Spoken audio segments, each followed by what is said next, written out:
Good morning, fresh new day and fresh new journey. নতুন একটা adventurous journey নিয়ে আমরা আবারও চলে এসেছি। সঙ্গে রয়েছে আমরা 3 যাত্রী, আমি, মা এবং দিদা।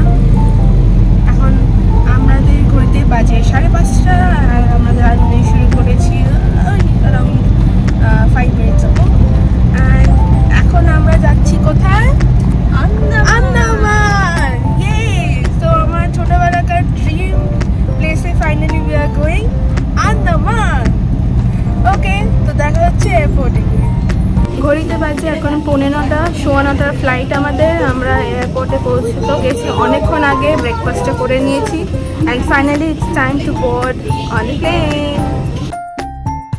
So finally we have reached Andaman. Port ব্লেয়ারে আমরা নেমে গেছি। বীর সাভারকার ইন্টারন্যাশনাল এয়ারপোর্টে উই হ্যাভ অলরেডি ল্যান্ডেড। এখন আমরা হোটেলের উদ্দেশ্যে রওনা দিচ্ছি। এখানকার খুব সুন্দর একটা বৈশিষ্ট্য, রাস্তাটা একদম ফার্স্টলি প্রচণ্ড নিট অ্যান্ড ক্লিন, আমাদের কলকাতার মতো অবশ্যই নয়।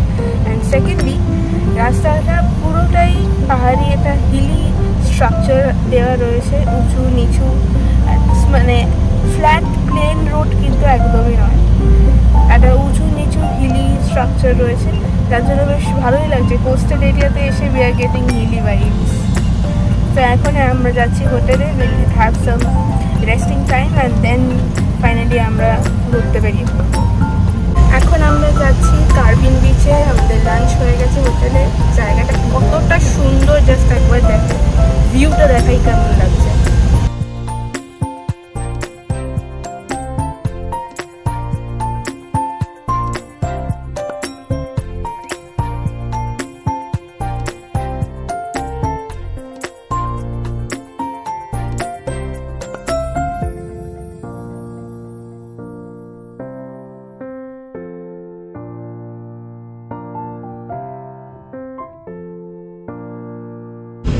যে আইল্যান্ডটা দেখতে পাচ্ছ সেটা হচ্ছে নর্থ বে আইল্যান্ড। হ্যালো হ্যালো হ্যালো, আমাদের হোটেলে লাঞ্চ করা হয়ে গেছে। এখন আমরা one of the most famous টোর ভিজিট অফ আন্দামানে যাচ্ছি, দ্যাট ইজ সেলুলার জেল, যেখানে প্রচুর প্রচুর শহীদরা বিভিন্ন সময় ফাঁসি, কখনো শাস্তি, কখনো বিভিন্ন কাজের জন্য বিভিন্নভাবে পানিশমেন্ট পেয়েছে। আর সেই জায়গাগুলো আমরা ভিজিট করব, তোমাদের সকলকে দেখাবো। এখন তাহলে ডাইরেক্টলি যাওয়া যাক সেলুলার জেলে। এখন আমরা সেলুলার জেল, আন্দামানের one of the most famous cellular জেলের উদ্দেশ্যে রওনা দিচ্ছি। ভেতরে গিয়ে দেখাবো কেমন দেখতে। বীর সাভারকর এবং ওনার ভাই দুজনেই জেলে বন্দি ছিলেন। এমনভাবেই জেলটা তৈরি করা যে এক কয়েদি আর এক কয়েদিকে দেখতেই পেত না। দুই ভাই যে একই জায়গায় একই জেলে বন্দি, সেটা এনারা নিজেরাই জানতে পারত না। এমনভাবে স্ট্রাকচার তৈরি করা। কনভিক্ট অফিসিয়ালসদের ইউনিফর্ম সেই সময়কার।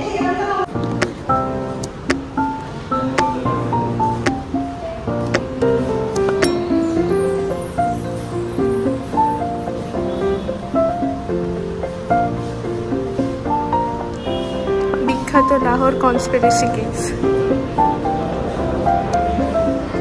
Pragpur action case, Balasore action case, first and second মান্ডালায় বা বার্মা কনস্পিরেসি কেস। প্রচুর বাঙালি এবং অবশ্যই অবাঙালিরাও তাদেরকে এখানে পাঠিয়ে দেওয়া হয়েছিল তাদের ছবি টাঙানো।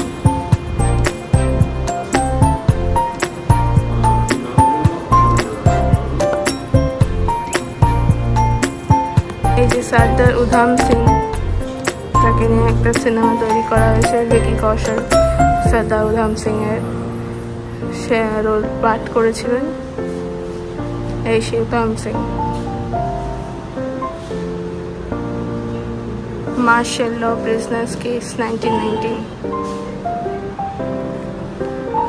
Dalhousie square bomb case, second Lahore conspiracy case.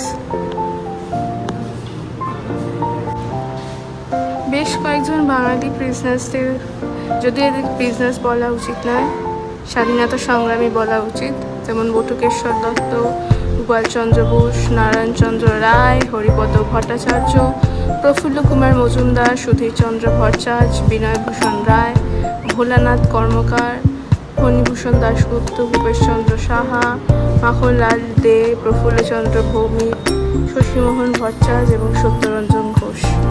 এরকম প্রচুর প্রচুর বাঙালিদেরকে ডালহাউসি স্কোয়ার বম্ব কেস 1930 পরে এই সেন্ট্রাল জেলে পাঠিয়ে দেওয়া হয়।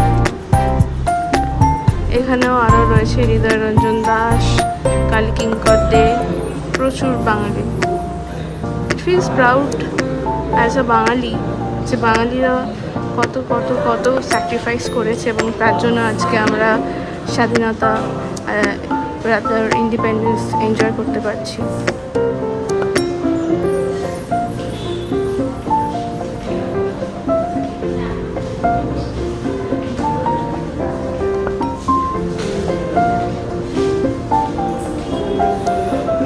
British Commissioner Jhansi's murder case 1930. Lakshmikant Shukla.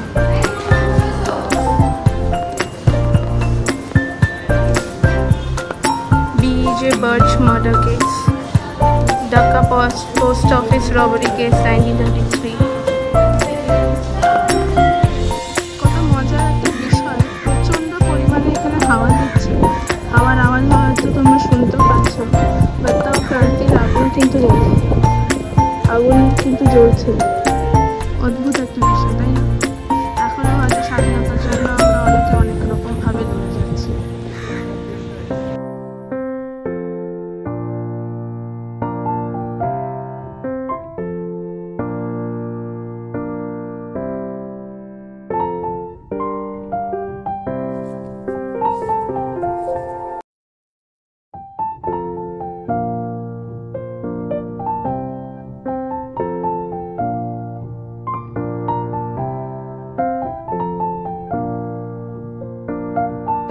বাংলার এতজন শহীদ হয়েছেন সময়ের কালে কালে।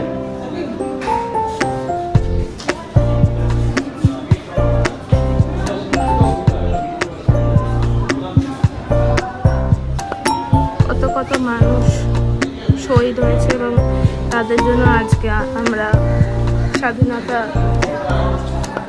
ভোগ করতে পারছি। দেওয়ালে খোদাই করা।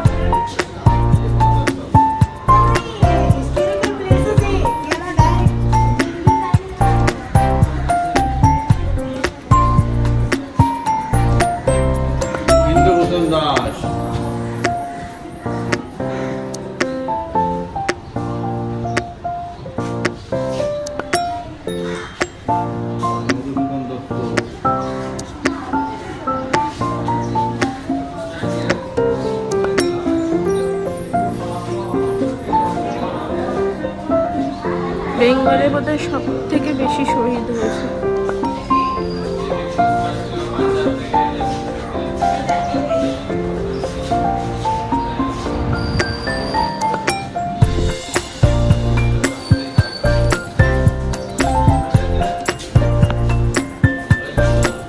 এটা হচ্ছে টর্চারের জায়গা।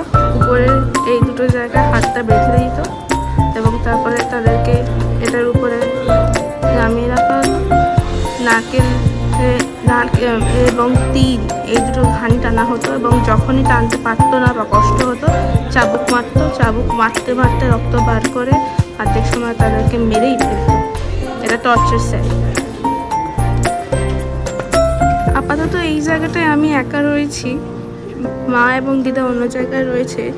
এই ছোট্ট ছোট্ট সেলুলার ঘরে মানে এখান থেকে মানে রীতিমতো হাফ সাইড হয়ে ঢুকতে হয়, এমনভাবে তৈরি করা। আমার নিজেরই গায়ে কাটা দিচ্ছে এবং এখানে বছরের পর বছর কয়েদিদেরকে রাখা হতো, কত কত অত্যাচার করা হতো।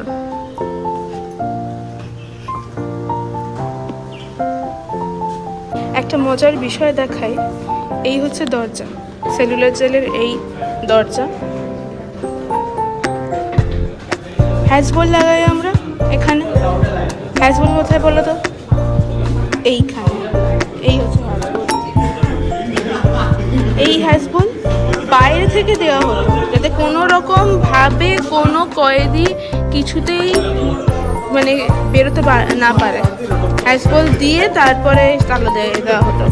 ওইদিকে একটা লক এবং এইদিকে আরেকটা লক। ঢোকো।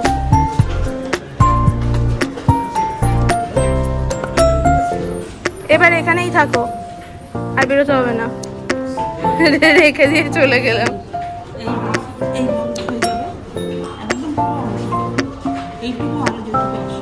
এইটুকু আলো এই পাশ দিয়ে এবং ওই পাশে কুঠুরির এইদিকে যে জানলাটা রয়েছে, যেইটুকু আলো ঢুকছে এইটুকুই, এর বেশি কোনো আলো নেই। এবার আমরা যাচ্ছি বীর সাভারকার সেল। বীর সাভারকার এয়ারপোর্ট, যার নামে এয়ারপোর্ট, সেই বীর সাভারকার।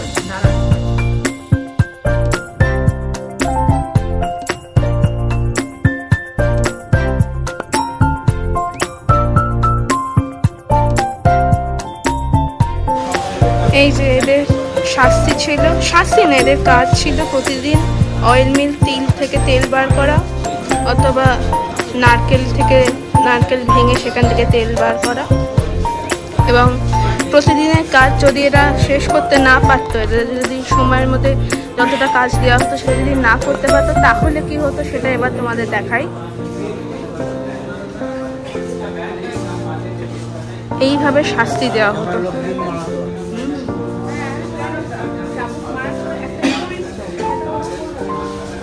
এইভাবে হাতটা উপরে বেঁধে দিত, পাটা নিচে বেঁধে দিত, দেখতে পাচ্ছ পাটা নিচে বাঁধা, ফ্লগিং ফ্রেম বলে এটাকে। এবং তারপরে চাবুক দিয়ে মারতো, চাবুকের দাগ। এবং রক্তাক্ত হয়ে অনেক সময় মারা গেলে পরে তাদের দেহ সামনেই সমুদ্রে ভাসিয়ে দেওয়া হতো। আর যদি বেঁচে যেত তাহলে আবারও কাজ করতে তাদেরকে লাগিয়ে দেওয়া হতো পরের দিন সকালে উঠে। দেখছো কেমন ডাগর ডগর চোখে তাকিয়ে আছে আর মারছে। এই হচ্ছে পানিশমেন্টের ড্রেস, চটের জামা। এই চটের জামা পরে তাদেরকে পানিশমেন্ট দেওয়া হতো। এই চেন পরে হাতে, গলায়, কোমরে, পায়ে সব জায়গায় চেন দিয়ে বাঁধা, এবং সেই অবস্থায় তারা পানিশমেন্ট পেত।